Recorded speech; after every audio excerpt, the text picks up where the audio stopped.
We're back with another edition of Shelton City Council Looking Ahead with City Manager Mark Ziegler. And Mark, before we get into the key issue of water and sewer rates, let's talk about something that's kind of a positive, working together with Mason County and your interlocal agreement. You want to get into some details about that? Yeah, absolutely. Thanks for bringing that up. So on the council's action agenda on the 19th, we have an interlocal agreement with Mason County for some joint planning practices. And the county and the city are parallel in their comprehensive planning updates to meet the requirements of the Growth Management Act. And this is something fairly new for us. We've always worked together, obviously, but I guess we haven't really coordinated the comprehensive plan to the extent we're coordinating it now. So we have an interlocal agreement. We're sharing a consultant to do some of the housing elements, the joint countywide planning policies, and some other elements of the comprehensive plans for both parties. So we each save a little bit of money because a lot of the research and background is really similar. So a consultant that would do it for the city is doing basically the same work for the county. And if we had two separate consultants, they're doing the work, separately and charging those separately. So we're getting some efficiencies there. We're building stronger relationships between the two entities. And we should have a better product out of that. And this is just kind of the start. We're just kicking off, and there'll be a lot of public participation opportunities over the next year plus as we get through this planning document. So we're really looking forward to that relationship with the county. So the comp plan is basically your roadmap for future development. Is that right? Everything, basically. Yeah, I call it the roadmap. So it's everything city, right? It is housing, it is environmental. It incorporates our water and sewer comp plans, which the council just adopted, our parks and recreation, open space and trails plan.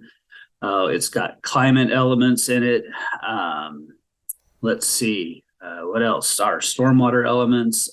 It is a roadmap, and then it's land use and zoning. So where's the appropriate places for more dense development, multifamily housing? Where's the most appropriate areas for industrial expansion? Where's the city going to grow? What's the population growth that we see over the next planning horizon? All of those things that really tell us where we need to put infrastructure, to meet those growth demands and needs, and then how that's going to look in the existing neighborhoods, how that's going to look in areas that are undeveloped right now. So it's kind of rudimentary. It doesn't say, exactly it's going to be this many apartments in this location.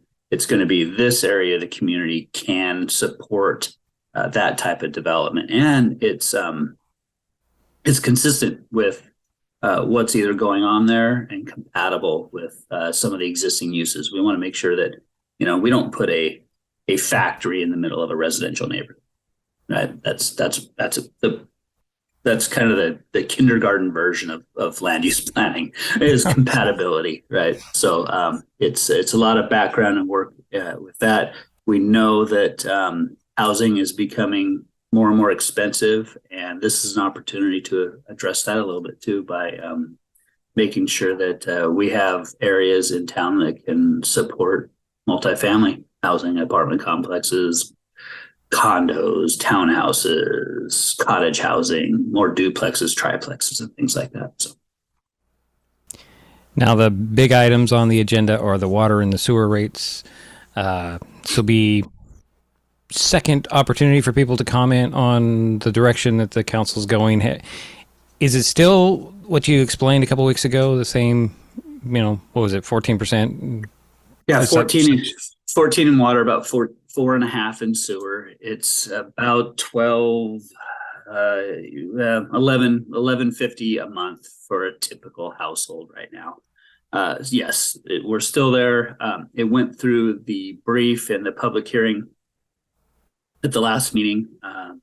We have incorporated all of our capital needs, our existing maintenance and operation needs, and then our debt service that we are currently obligated to pay off for some loans for capital improvements in the past, and then built on inflation and inflationary costs that are associated with operating these utilities. And we develop a rate schedule based on that.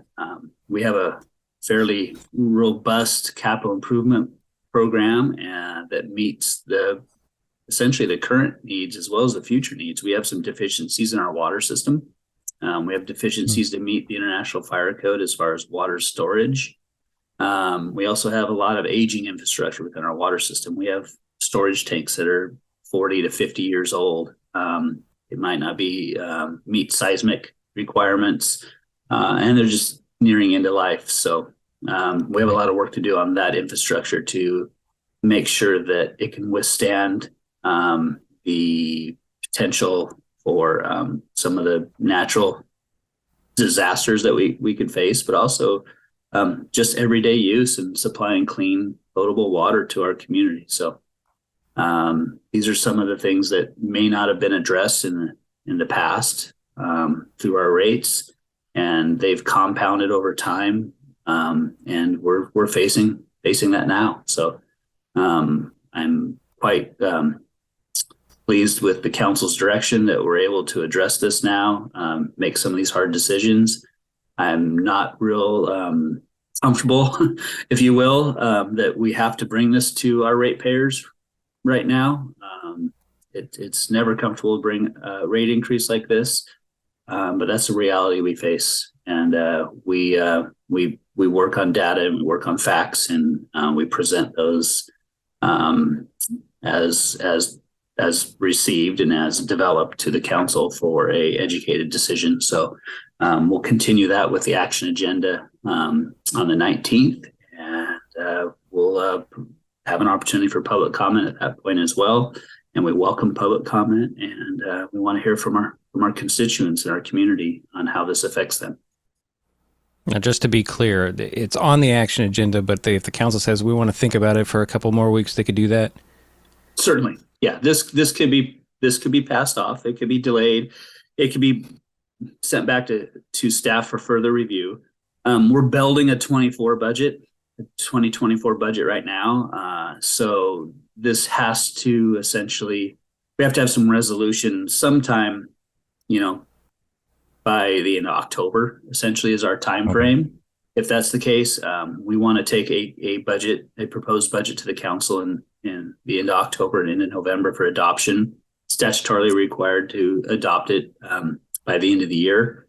But we like to have a little leeway in case there's something that happens or we need a little more time to work on something. So, and then this certainly rates and revenue is important for a balanced budget and for future planning, especially for capital improvement. So yeah, we have a little bit of time, but it will be on the action agenda on the 19th. So it's Tuesday night, 6:00 in the courtroom at the Civic Center. You can attend in person, grab that Zoom link and watch that way, or check it out on the city's YouTube channel.